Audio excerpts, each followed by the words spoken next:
Hey guys, I know I've been super quiet and I know the community has definitely shared what's been happening in my life. I'm not super emotional right now, so I just wanted to do a quick live video while I had actual makeup on for the first time in several days, and um, even though my hair's still a mess.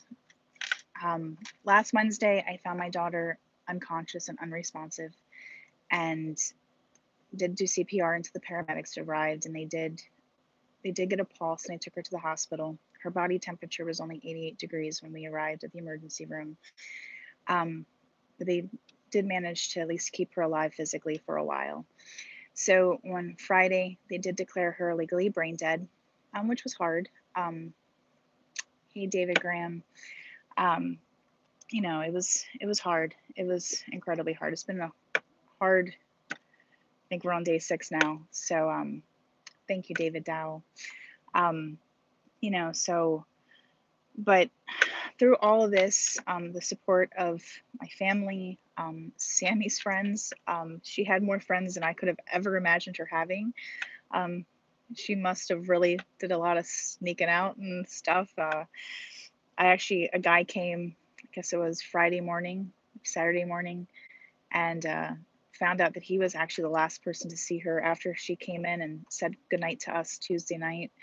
He parked his car at the neighbor's house because I don't like cars going in and out of my driveway after 11 p.m. And he parked his car at the neighbor's house and walked down and was with her till like 2 o'clock in the morning. So um, I don't think I even knew.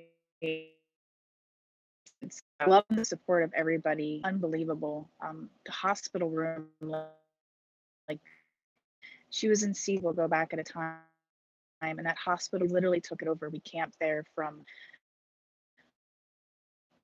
like Wednesday until 9. I didn't leave her side until 11 p.m. Saturday night. I mean, that room was just overflowing. Most of the time, there weren't enough snacks and food and all kinds of stuff. I mean, I don't know where I'd be if it wasn't for all the support, really, truly. And then the support from this community, the Forest Fan community, has been unbelievable. You guys have been absolutely amazing and generous. um, so many searchers have reached out to me, with thoughts and prayers and all that. And then some of the donations through PayPal, I'm just like literally, like the first time I opened the PayPal account, I literally just broke down in tears because I mean, like in life, sometimes we don't always get to see how generous people are. And just like the support that you guys have given me has just been amazing. So I just really want to say thank you guys so much for everything. One searcher, I'm not going to spoil any surprises. One searcher is doing something extra special for Sammy, and hopefully I'll be able to share the details of that on Saturday or Sunday or next week sometime. So hold tight. But I just really wanted to say thank you to everybody. Like, I know there was some stuff on Facebook, and I tried not to read all the stuff going back and forth, but like I know like Janet, um, and Jeff Stevens, like they have been amazing about getting out the word and letting you guys know. Joel Lewicki, of course, he was the first one to message me, and he posted the video announcing it to the group. And I mean, and Toby and Shelley, thank you for posting that on Tuesday before your lineup. Just like when you're going through such a hard time, having the support system is so huge, and Sammy was somebody who Sammy didn't always make the best.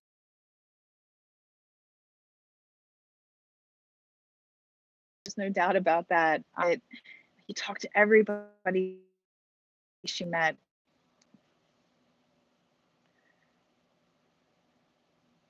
Apparently, I'm not supposed to tell you about trouble Sammy got in.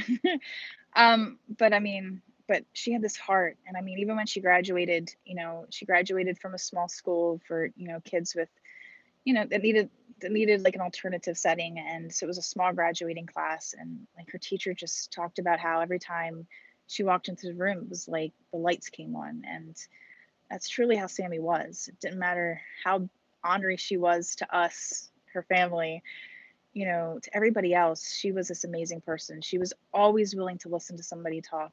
always. She was always there for them. You know, heck, I mean, she had friends all over the country, and when she needed something, they were there for her. Like, I remember one time she got a guy in Texas to order her pizza. I mean, because it was a time where I wasn't giving her any money and she was really hungry for pizza. And I was like, I'm not buying you pizza. She got one of her friends in Texas to order and pay for pizza online. I mean, she was just that kind of a person. So we are having a celebration of life service for her on Friday at Uniontown Bible Church in Westminster, Maryland. Sorry, Union Bridge, Maryland. It starts at 6 for visitation, and then 7 p.m. we're going to start the ceremony for celebration of life.